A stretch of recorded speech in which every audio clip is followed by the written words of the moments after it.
Malian cɛman na musoman assalamu alaikum. Foli ani tanni ka ɲɛsi aw bɛɛ lajɛlen ma. Aw bɛɛ lajɛlen foli don ka sanga n'a ka waati kɛcogoya ma ani ka saga aw bɛ kan lajɛ ka bɔ yɔrɔ min na. K'aw fo k'aw waleɲuman dɔn. Bi ye mɛkalo tile 2 san 2025 an bɔlen don ladalako la ka na aw kunnafoli. Donc bi an taara intervention dɔ kɛ africain dɔ ka live sanfɛ kongolais de don u b'a wele ko Hertz. Donc ale ka live kɔnɔna na an y'a ye muso dɔ kun tɛmɛna a kun nana k'ale malien de don k'a bɛ Canada ou bien Amérique de don je sais plus.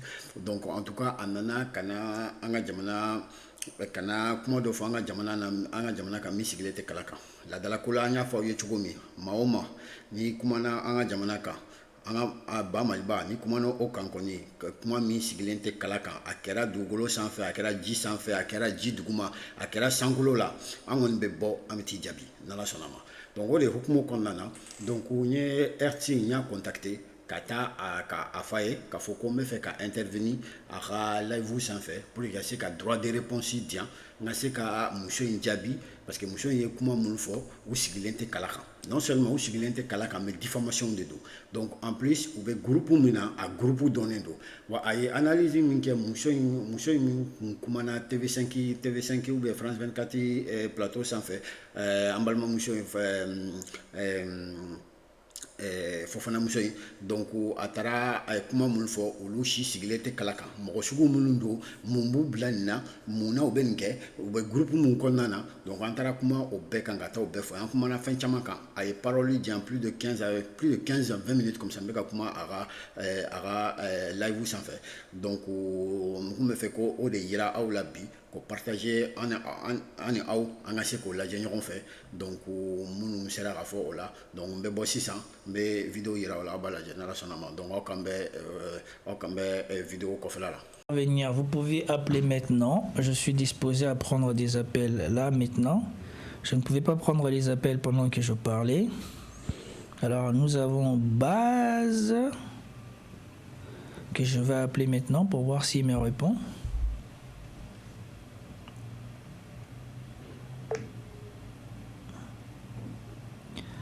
Allô et bonjour. Bonjour. Alors vous m'avez appelé tout à l'heure. Oui, effectivement. Et je ne sais pas si vous avez vu, je vous avais laissé quelques messages récemment. C'était concernant les 2 dernières vidéos que vous avez réalisées sur le Mali. Oui, je voulais rebondir là-dessus.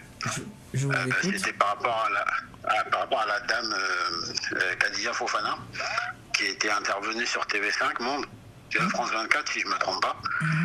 Et d'ailleurs, d'abord je me présente, moi c'est Mohamed Keïta Dibaz. Je fais aussi des vidéos sur YouTube et tout ça, donc une petite chaîne dans laquelle je partage mon opinion.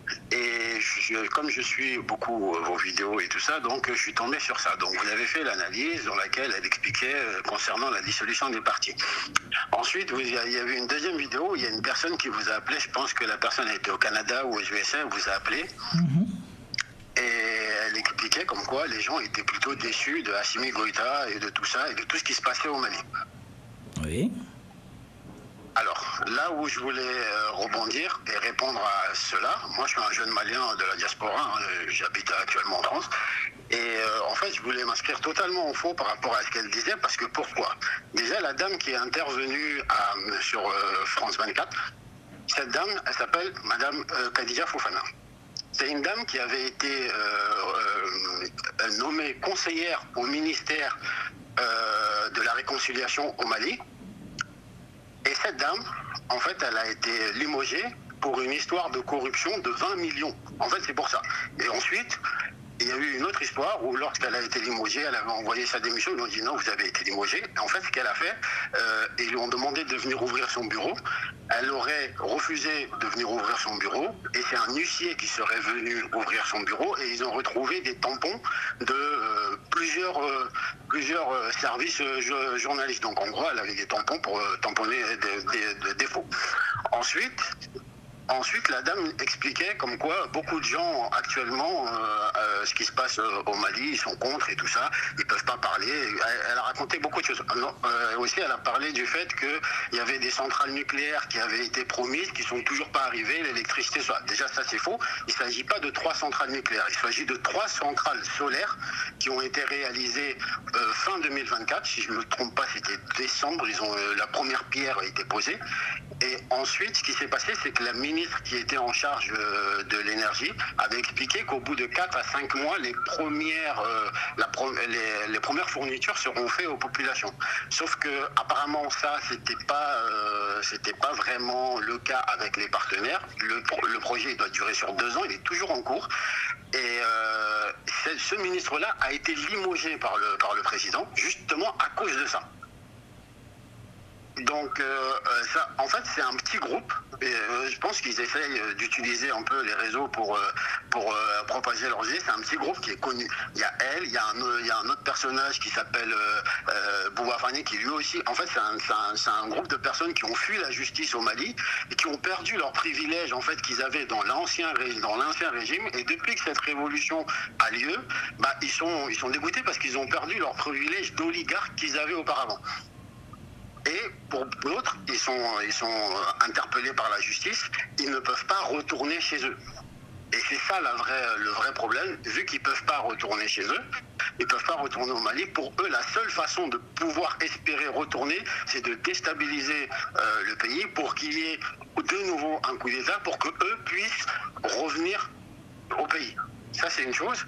Et ensuite, elle a parlé d'une personne qui est proche de la transition et qui a critiqué très vivement, qui disait que c'était n'importe quoi. La personne dont elle a cité, c'est Pape Diallo. Je le connais personnellement très très bien. Et en fait, ce qu'elle oublie de dire, c'est que lui, il est beaucoup plus radical que ce que fait Assimi. Assimi, voilà, c'est ça. Lui est beaucoup plus radical. Par exemple, lui, il est contre la confédération d'AES, mais pour une raison bien simple. C'est que lui, il dit que c'est pas nécessaire d'aller vers une confédération, il aurait fallu aller directement à une fédération.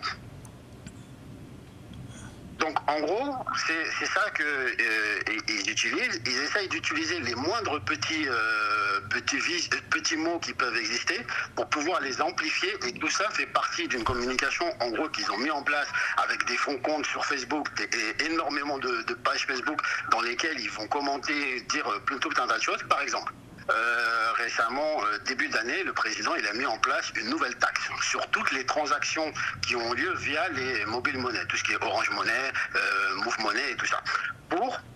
La taxe, elle est de 1% sur toutes les transactions. Ce qui est pas énormissime. Et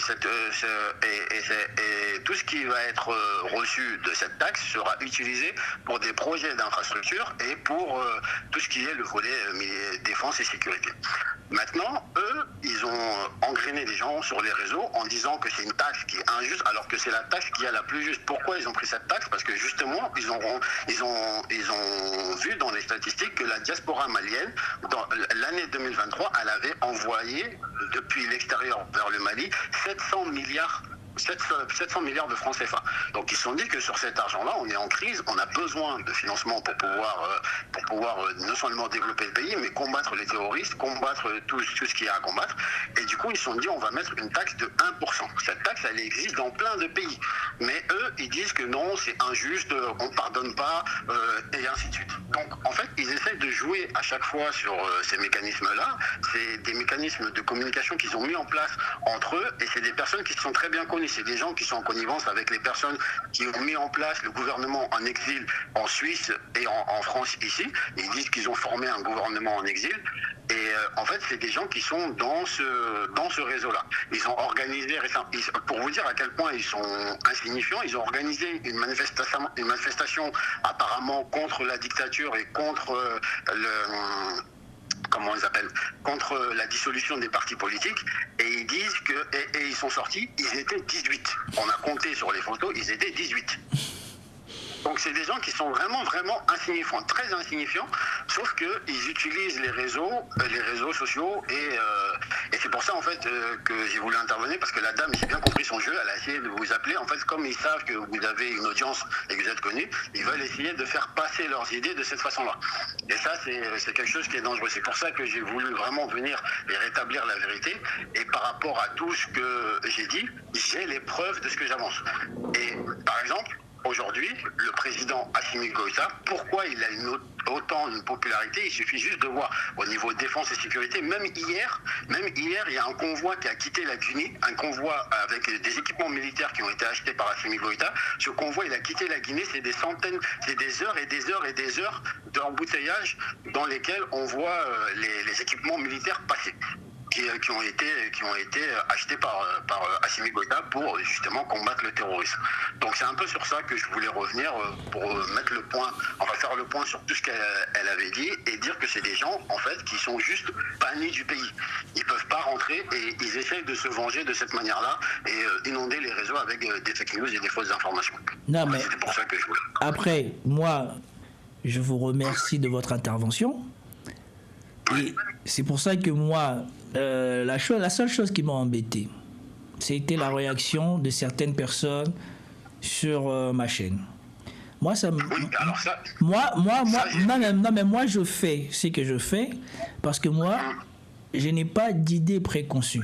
Si vous suivez ma chaîne, vous savez bien que moi, je suis pour qu'on essaye de rechercher une nouvelle forme de gouvernance qui soit plus concrète à la réalité de l'Afrique.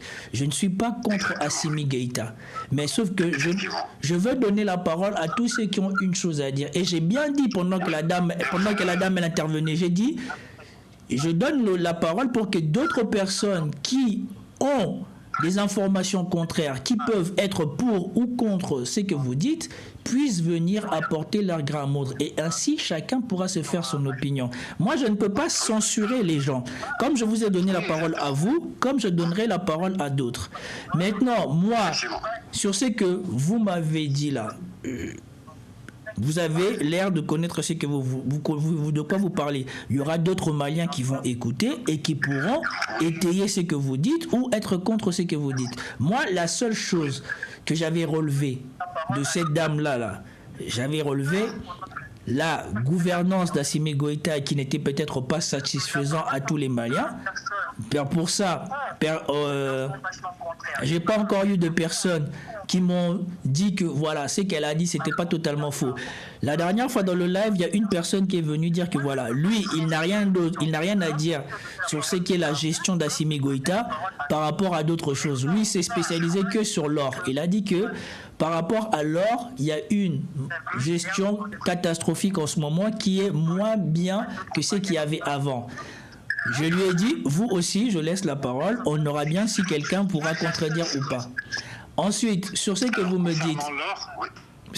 me dites par rapport à ça, vous avez entendu la dame, elle parlait du fait qu'il y avait autour d'Assimi Goïta des personnes qui se comportaient mal ou des personnes qui détournaient de l'argent. Moi, je lui ai dit et je lui ai bien fait comprendre que les choses ne peuvent pas évoluer d'un coup. Effectivement, oui. Même si Assimi Goïta veut lutter contre ça, nous savons bien que nous sommes les Africains et ça prend du temps d'identifier ces gens-là et de les écarter et aussi de changer les mentalités. Ce n'est pas parce qu'on va tout de suite changer quelqu'un que la prochaine personne qu'on va mettre forcément sera plus enclin à pas faire cela. Et donc moi, à ça aussi, j'ai dit à la dame que voilà, c'est déplorable qu'on attende des choses comme ça, mais c'est aussi l'occasion pour les Maliens, pour Assimi Goïta ou pour les gens qui partagent le Mali de se remettre en question. Si ces choses-là se passent, c'est l'occasion de comprendre que ces choses-là se passent et ça pose problème et de faire mieux. Si ces choses-là ne sont pas vraies, il y aura d'autres personnes qui vont venir dire que c'est pas vrai. Maintenant, vous avez apporté la contradiction. Moi, il n'y a aucun souci, je n'ai rien à dire. Vous avez dit ça, moi je laisse la parole aux Maliens qui petit à petit, en emportant leurs témoignages et leurs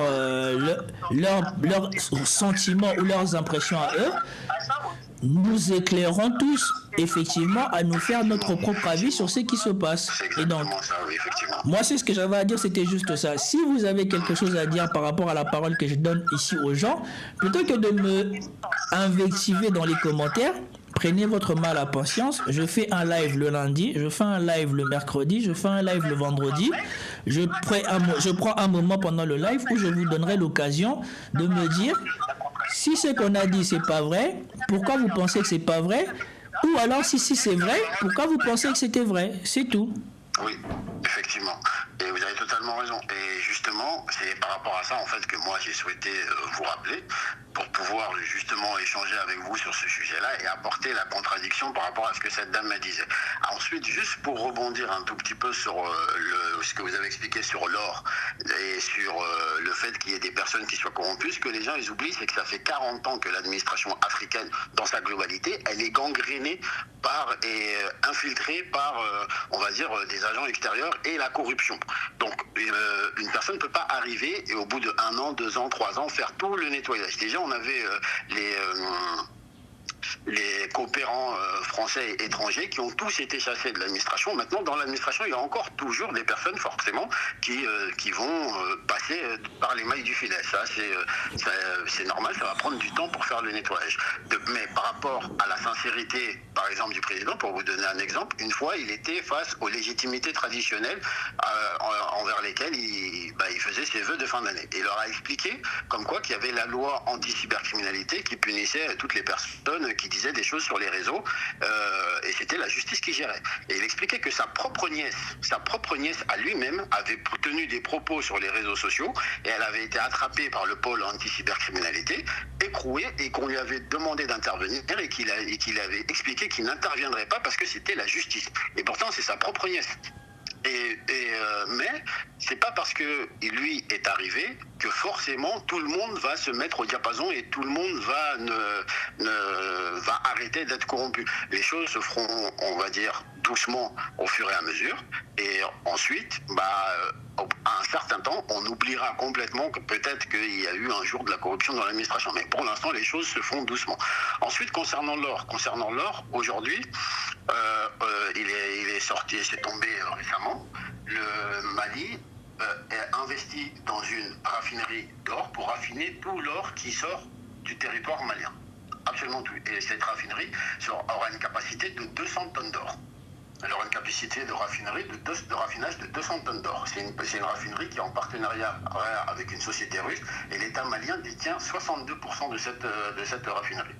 Ensuite, avant ça, le Mali, ce qu'il a fait, c'est qu'en 2023, il a audité tous les contrats d'exploitation et de recherche de minerais au Mali. Avant cela, la quote-part du Mali, elle était de 10%. 10% obligatoire et 10 autres pourcents. Oh, ça a coupé. Oh, je suis désolé.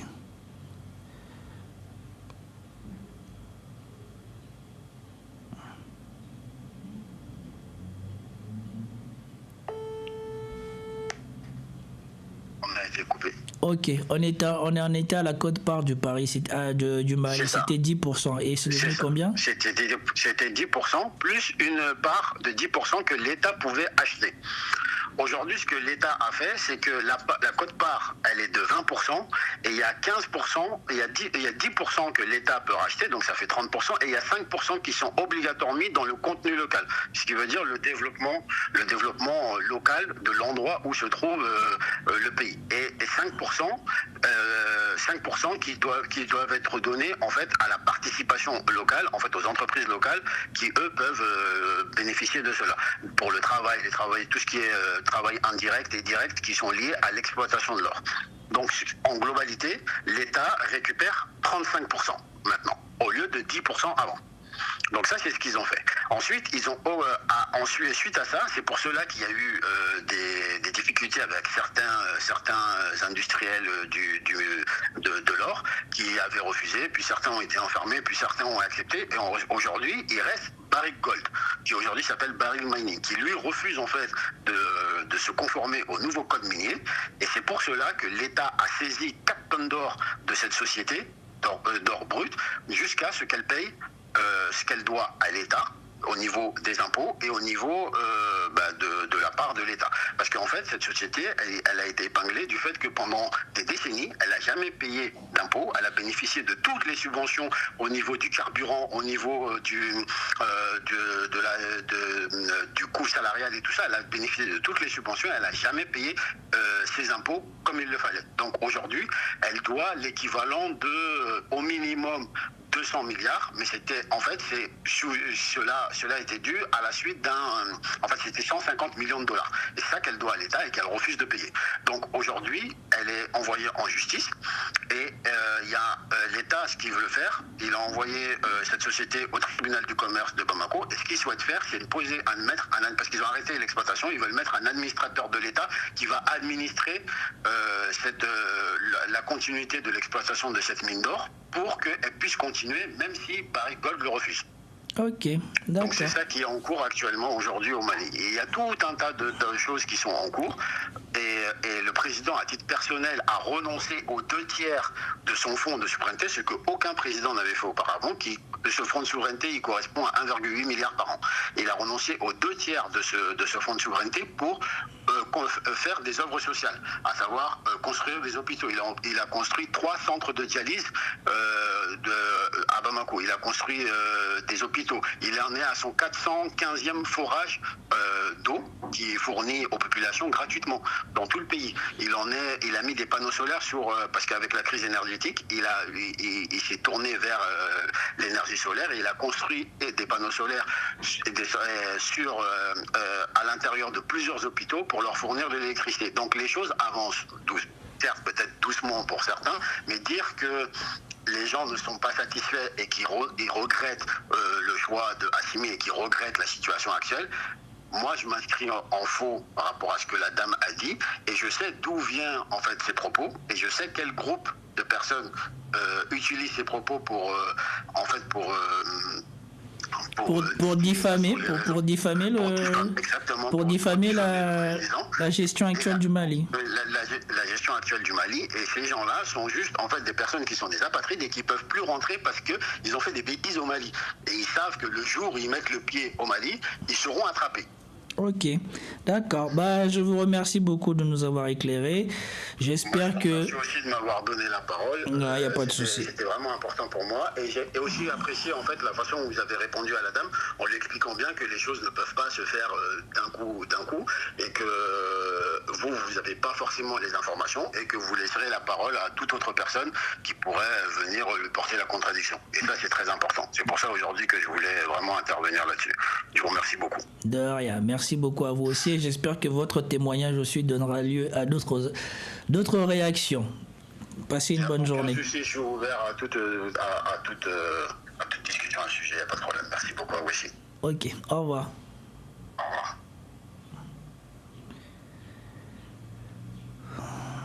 Voilà. Alors, je remercie. En tout cas, nos amis maliens sont très, très réactifs. Comparé à mon pays même, où les gens n'osent même pas parler. J'aime bien les Maliens. Et bon, au bout des choses, qu'ils soient contre ou qu'ils soient pour, en tout cas, ils sont actifs, ils viennent, et ils apportent ce qu'ils ont apporté, ils disent que ce qu'ils ont à dire, et ça, c'est très important. Alors, nous approchons déjà de midi.